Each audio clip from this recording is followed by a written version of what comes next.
El Diablo Cojuelo, nombre de un periódico satírico que José Martí fundó y publicó junto a Fermín Valdés Domínguez en La Habana, Cuba, el 19 de enero de 1869.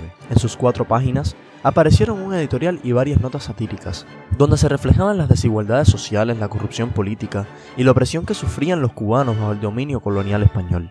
Aparecían algunas escenas mínimas, no carentes de agudo humor y trasfondo crítico. El Diablo Cojuelo tuvo valor patriótico, literario y periodístico. Son marcas martianas de sus primeras manifestaciones en prosa contra el régimen colonial y a favor de la independencia de Cuba.